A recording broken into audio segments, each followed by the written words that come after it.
Salut les élèves, je propose une révision concernant les 3 premières leçons, le mouvement et le repos, la vitesse moyenne, les actions mécaniques avec un exemple corrigé de premier contrôle.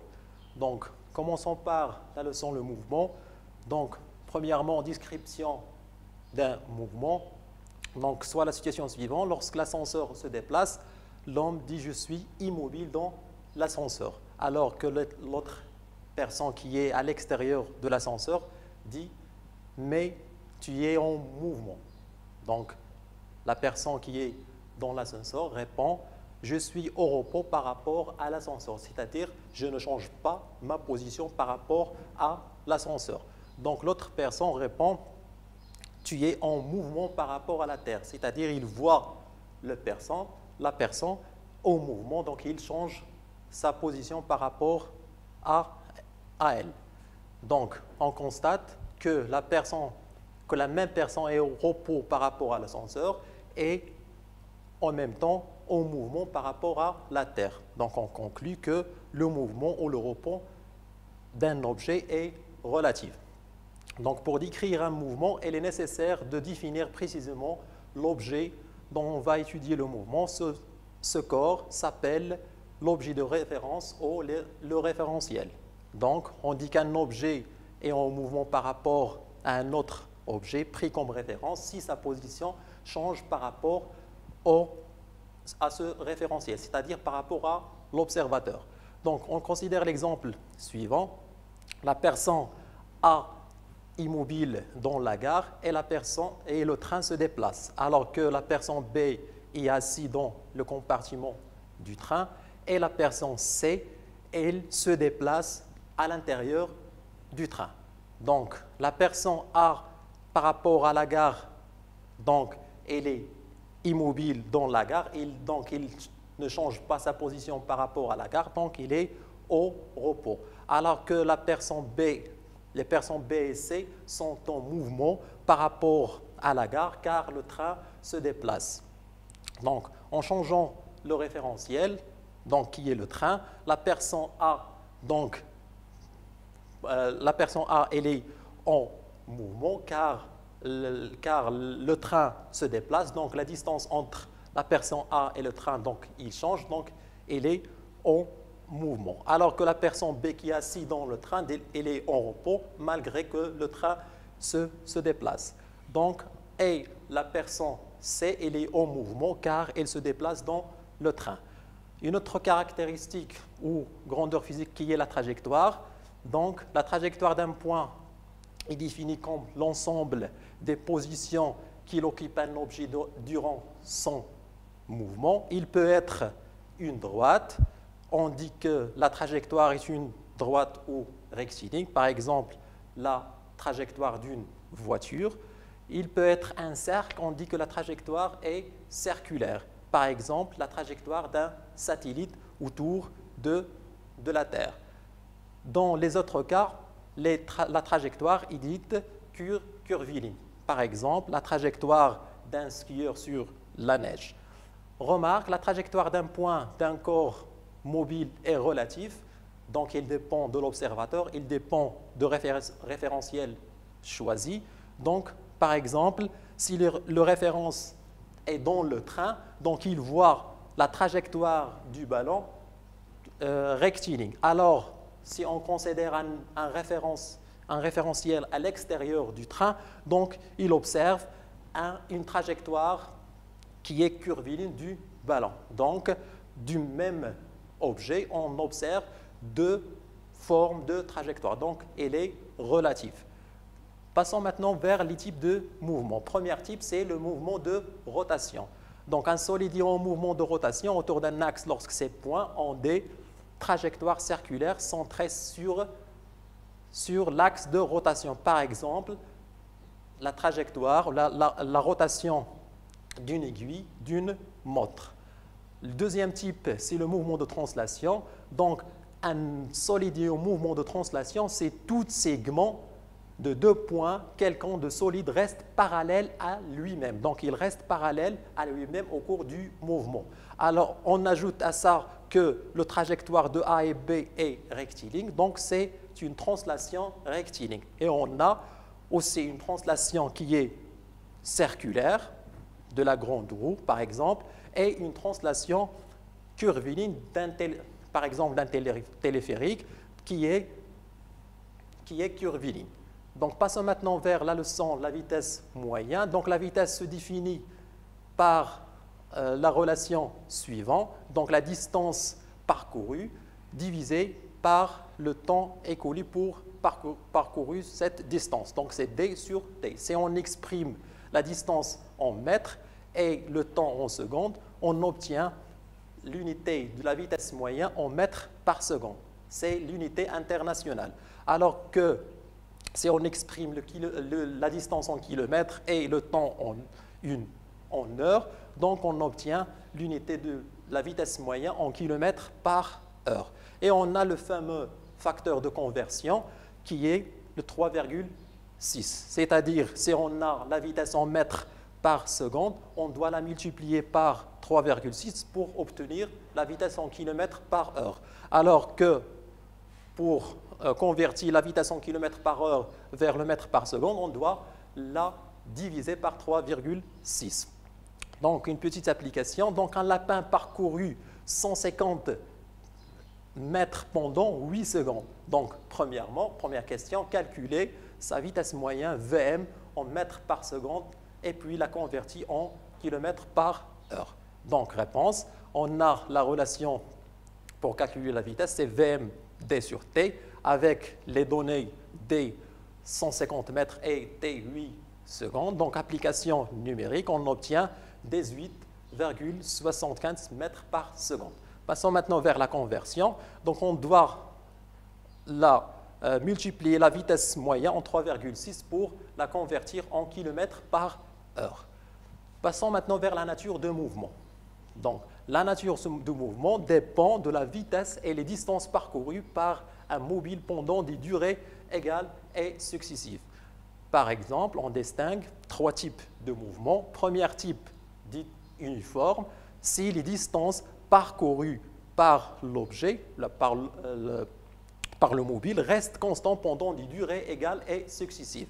Alors qu'une nature accélérée est lorsque les distances parcourues augmentent pendant des durées égales et successives ou la vitesse augmente au cours du temps. La dernière nature, c'est retardée, c'est les distances parcourues diminuent pendant des durées égales et successives. Donc, une application pour ça. Donc, on a pris en photo à intervalle de temps régulier un motard le long d'une ligne droite. Donc, première question, quel est le type du mouvement du motard? Et deuxième question, quelle est la nature du mouvement du motard? Donc, on doit différencier entre le type et la nature. Le type lié aux formes du mouvement, la nature liée à la variation du mouvement au cours du temps, c'est-à-dire uniforme, retardé ou accéléré. Donc, première question, puisque le motard se déplace le long d'une ligne droite, donc le type de mouvement du motard est de translation rectiligne. Deuxième question, on observe que les distances parcourues par le motard augmentent pendant des durées égales et successives, donc la nature du mouvement, c'est à accélérer. Donc, troisièmement, les dangers de la vitesse et sécurité routière. Donc, l'excès de la vitesse et les accidents routiers. Donc, nous savons que l'excès de la vitesse est l'une des causes principales des accidents de la route. Le non-respect de code de la route peut provoquer des accidents graves et même mortels. Pour éviter les accidents, il faut donc respecter les limitations de vitesse, respecter les stops et les feux rouges, porter la ceinture de sécurité ou le casque homologué, donc, et ne pas conduire en ayant bu ou consommé des stupéfiants, et finalement effectuer régulièrement l'entretien du véhicule. Une autre caractéristique qu'on doit calculer, c'est la distance d'arrêt. Donc, la distance d'arrêt se définit comme la distance parcourue par le véhicule entre l'instant où le conducteur observe l'obstacle et l'instant où le véhicule s'arrête. Donc, la distance entre la distance où le conducteur observe l'obstacle et l'instant où le conducteur s'arrête. Donc cette distance est la somme de deux distances qui sont la distance de réaction et la distance de freinage. Donc dA est égal à dF plus dr. La distance dr se définit comme la distance parcourue par le véhicule pendant le temps de réaction. Qu'est-ce que ça veut dire le temps de réaction? C'est le temps où l'observateur voit l'obstacle et le temps où il commence à agir, il commence à freiner. Donc c'est le temps de réaction, c'est-à-dire entre l'instant où le conducteur observe le danger et l'instant où il agit pour freiner. Donc il dépend de la vitesse du véhicule et l'état de conducteur. On peut la calculer par la formule suivante, dr en mètres égale à Vm en mètres par seconde multiplié par le temps de réaction en secondes. Donc la distance de freinage est définie comme la distance parcourue par le véhicule entre l'instant où le conducteur commence à freiner et l'instant d'arrêt de véhicule. L'instant où le conducteur commence à freiner et l'instant d'arrêt de véhicule. C'est une donnée expérimentale. Donc, il dépend de la vitesse du véhicule et de l'état du véhicule, c'est-à-dire frein et pneus, et de l'état de la route, c'est-à-dire sèche, mouillée ou verglas. Donc, application pour ça. Donc, un automobiliste voit un obstacle sur la route à 120. Donc, l'instant où il voit l'obstacle, il est à 120 mètres. Après une seconde, il commence à freiner. Donc, sachant que la vitesse de la voiture est de 80 km/h et la distance de freinage, c'est df est égal à 100 mètres. Premièrement, calculer la distance d'arrêt, déduire la distance, plutôt calculer la distance de réaction, déduire la distance d'arrêt. Et est-ce que la voiture s'arrête avant ou frappe l'obstacle en justifiant la réponse? Donc, le calcul de dr, donc on a la formule, donc on remplace la vitesse moyenne par sa valeur, mais on doit la convertir en mètres par seconde, c'est-à-dire on divise 80 par 3,6, on l'a multiplié par une seconde, on obtient dr en mètres qui est 22,22 mètres. Donc détermination de dA, donc on sait que de dA est égal à dr plus df, on remplace dr par sa valeur et df par sa valeur, donc on obtient dA, c'est 122,22 mètres. Donc troisièmement, la voiture frappe l'obstacle car la distance de freinage dépasse la distance qui est entre l'automobiliste et l'obstacle. Passons maintenant vers les actions mécaniques. Une action mécanique il se manifeste par leur effet. Il peut provoquer le mouvement d'un objet, c'est-à-dire, par exemple, un joueur provoque le mouvement d'un ballon. Il peut modifier la vitesse ou la trajectoire d'un objet. Donc, ces deux effets sont classés des dynamiques. Et il peut aussi produire la déformation d'un objet ou maintenir en équilibre un objet. Donc, ces deux effets sont classés statiques. Donc, les différents types d'actions mécaniques, on a, premier type, c'est les actions mécaniques de contact, c'est-à-dire une action mécanique dite au contact, s'il peut s'exercer qu'à condition qu'il y ait contact entre l'acteur. L'acteur, c'est l'objet responsable de l'action et le receveur de l'action, c'est-à-dire l'objet qui reçoit l'action. Il peut être une action de contact localisée, c'est-à-dire le contact entre l'acteur et le receveur se fait sur une petite zone qu'on assimile à un point. Par exemple, l'action du fil sur le cylindre, le contact ou la zone de contact est petite, donc c'est une action de contact localisée. Alors, on a aussi une action de contact répartie, donc se fait lorsque le contact entre l'acteur et le receveur est dans une grande surface, par exemple l'action du vent sur la voile d'un bateau. Donc, le deuxième type d'action, c'est les actions de mécanique à distance, c'est-à-dire l'action peut s'exercer même en l'absence de contact entre l'acteur et le receveur d'action. Pour les actions à distance, ce sont des actions réparties en volume, c'est-à-dire l'action se fait en tout point du receveur. Par exemple, l'action d'un aimant sur le fer, l'action magnétique, l'action gravitationnelle, c'est-à-dire l'attraction exercée par la Terre sur les objets, et l'action électrique, c'est-à-dire entre les particules chargées. Donc, l'effet d'une action mécanique s'exprime ou se modélise par une grandeur physique appelée force. Donc, passons maintenant vers une application, c'est le bilan des actions mécaniques. Donc, un bilan des actions mécaniques, c'est-à-dire force, consiste à lister les actions extérieures s'exerçant sur un système.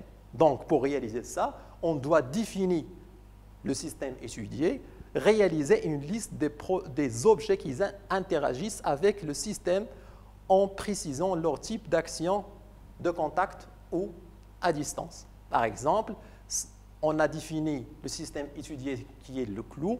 Donc, premièrement, on doit lister les forces de contact. On a le fil, elle est en contact avec le clou, donc il exerce une force de contact qui est localisée. Passons vers les forces à distance. On a l'aimant, c'est la force exercée par l'aimant sur le clou, donc il agit sur l'aimant. Et toujours, on a la force exercée par la Terre ou la force gravitationnelle. Passons maintenant vers un exemple du contrôle corrigé. Comme vous le savez, un contrôle continu comporte 3 exercices. Premier exercice de 8 points. Deuxième exercice, donc premier exercice, c'est un exercice comporte des questions de cours de 8 points. Deuxième exercice, aussi de 8 points, comporte des questions ou des exercices d'application. Et troisième exercice, c'est une situation composée de 4 points. Donc, commençons par l'exercice 1. Donc, première question, complétez les phrases en utilisant les mots suivants. Donc, relative, segment, ensemble des positions, reste constante, référentiel, parallèle, rotation et accéléré. Donc, première tirée, l'état de repos ou de mouvement d'un objet est par rapport à un objet appelé comment? Donc, l'état de repos ou le mouvement d'un objet est toujours relatif par rapport à un objet appelé le référentiel. La trajectoire d'un point est qu'il occupe durant son mouvement. Donc, c'est la définition de la trajectoire. La trajectoire d'un point est l'ensemble des positions qu'il occupe durant son mouvement. Un solide est en mouvement donc autour. Donc, c'est évidemment la définition d'un type de mouvement qui est la rotation. Donc, un solide est en mouvement de rotation autour d'un axe lorsque ces points ont des trajectoires circulaires. Quatrième tiré, un solide est en mouvement de translation. Donc, ici, il y a la définition du type de mouvement de translation. Donc, un solide est en mouvement de translation, c'est tout segment liant 2 points quelconques d'un solide reste parallèle à lui-même au cours du mouvement. L'autre tiré, un mouvement est accéléré si les distances parcourues augmentent durant des durées égales et successives. Et la dernière tirée, un mouvement est uniforme si la vitesse reste constante au cours du temps. Passons maintenant vers la deuxième question. Donc, complétez le tableau ci-dessous par en mouvement ou au repos. Donc, on a les référentiels qui sont en haut, donc lapin, tortue, l'arbre, comme indique l'image ci-contre. Donc, le lapin, est-ce qu'il est en mouvement ou au repos par rapport aux tortues? Donc, le lapin est assis, donc il voit la tortue se déplace, donc il change sa valeur, il change sa position par rapport au lapin, donc il est en mouvement. Le lapin par rapport à l'arbre, donc il se déplace, donc il est plutôt le lapin par rapport à l'arbre, il est immobile, donc il est assis à côté de l'arbre, donc il est au repos. La tortue, elle est en mouvement par rapport au lapin, donc il se déplace, il est en mouvement, alors que la tortue, par rapport à l'arbre, elle est aussi en mouvement. Pour l'arbre, elle est au repos par rapport au lapin, donc il n'y a pas de changement de position par rapport au lapin. Donc, par rapport aux tortues, la tortue, elle se déplace. Donc, la distance entre la tortue et l'arbre change. Donc, l'arbre est en mouvement par rapport à la tortue. Passons maintenant vers le deuxième exercice. Donc, Ahmed repasse tous les matins sa tenue de la journée. Voilà la photo ci-contre. Donc, quel est le type de mouvement du fer à repasser? Donc, le type de mouvement de fer à repasser, il est évidemment donc, une translation rectiligne. Notez que le fer à repasser enregistre les positions suivantes pendant des durées consécutives et égales, donc de A0 à A10. Déterminer la nature du fer à repasser entre chaque position de A0 à A4, A4 à A7 et A7 à A10, en justifiant la réponse. Donc, entre A0 et A4, on voit que les distances augmentent pendant des durées égales et successives. Donc, c'est une nature accélérée. Alors qu'entre A4 et A7, on a les mêmes distances. Donc, c'est une nature uniforme car les distances restent constantes pendant des durées égales et successives. Et entre A7 et A10, on a une diminution des distances, donc c'est une nature qui est retardée. Donc, B, bilan des actions mécaniques. Donc, première question, quel est l'effet de l'action d'Ahmed sur le fer à repasser? L'action d'Ahmed sur le fer à repasser. Donc, Ahmed, il provoque le mouvement de fer à repasser, donc c'est un effet dynamique. Donc, bilan des forces, on définit, deuxième question, donner les bilans des forces appliquées sur le fer à repasser. Donc, le système étudié est le fer à repasser, en commençant par les forces de contact. Donc, la main, elle est en contact avec le fer à repasser. Donc, la force exercée par la main sur le fer à repasser, c'est une force répartie en surface. Et on a la tenue qui est en contact avec le fer à repasser. Donc, la force exercée par la tenue sur le fer à repasser qui est aussi une force répartie en surface.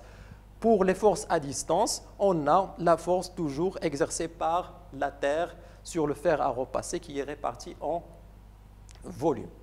Dernier exercice, donc la situation. Donc, un piéton traverse brusquement la rue à 60 mètres devant une voiture roule à 80 km/h.